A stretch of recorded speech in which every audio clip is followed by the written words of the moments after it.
Hello guys! Kamusta po kayong lahat? At bago ko simulan ang aking mini vlog, ay gusto ko muna kayong babatiin ng Happy New Year sa inyong lahat. Sana'y mabiyayaan tayo ng siksik, liglig at umaapaw na blessing. At etong ganap na to, nung 31 pa to ng umaga, kumain na muna ako ng kanin kasi may pupuntan kasi ako ngayon. Pupunta kasi ako ngayon sa tinatrabaho ng asawa ko dahil nga kapag duty niya at sahod niya, ako yung kumukuha ng sweldo niya. At bago ko makuha yung sweldo niya, kailangan ko muna ng authorization niya. Kaya sumabay na lang ako sa kapatid ko kasi yung kapatid ko pauwi naman siya ng Kananga at dadaan naman siya dun sa tinatrabuhan ng asawa ko. Pumunta kasi yung kapatid ko dito dahil nga kumuha kasi ako sa kanya ng karning baboy kasi nga nagkakatay kasi sila ng karning baboy guys at kumuha lang ako ng 2 kilo at hinatid naman niya dito sa Ormo kaya sumabay na rin ako sa pagpauwi niya para makalibre na rin ako ng pamasahe. At nung nakarating na nga ako doon sa tinatrabuhan ng asawa ko, saglit lang ako kasi doon guys kasi nagkinuha ko lang naman yung kailangan ko. Pagkatapos sumakay kaagad ako na jeep para makauwi na agad ako kasi nga marami pa akong gagawin dun sa bahay at magluluto pa ako. Ako lang kasi mag-isa guys na magluto, wala akong katulong dahil ngayong asawa ko ay trabaho siya at kinabukasan pa nga siya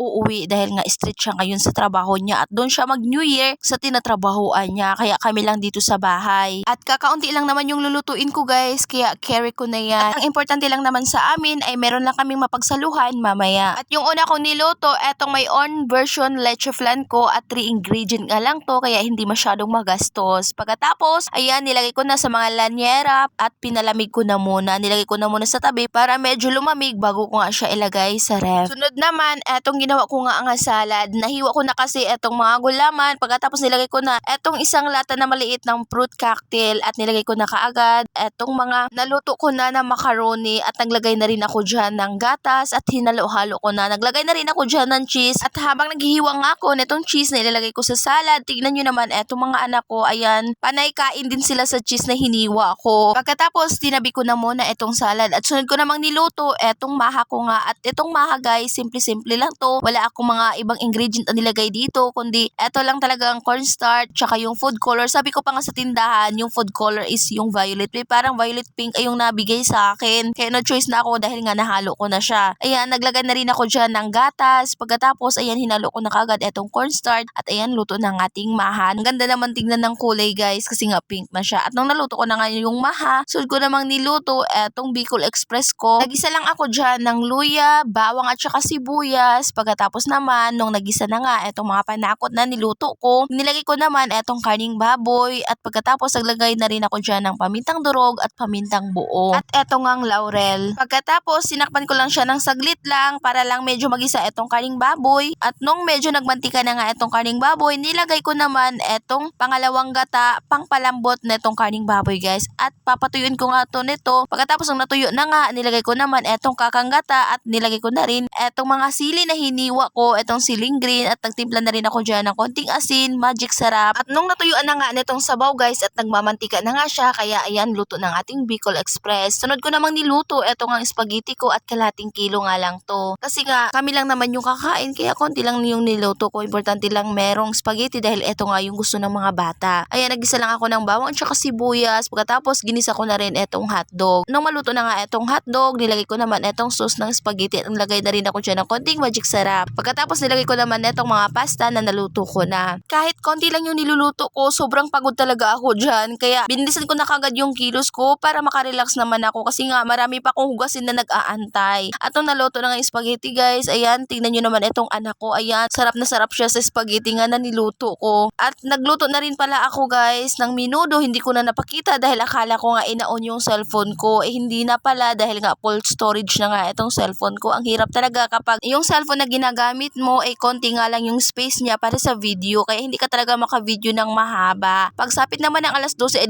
doon na muna kami dun sa bahay namin. Pagkatapos naman ay lumipat naman ako dito sa bahay ng biyanan ko kasi nga ako lang naman mag-isa dun sa bahay namin kasi yung mga anak ko eh nandito nga sila sa bahay ng biyanan ko. At ayan guys, uminom lang kami ng kaunti na wine. At yan lang muna for this video.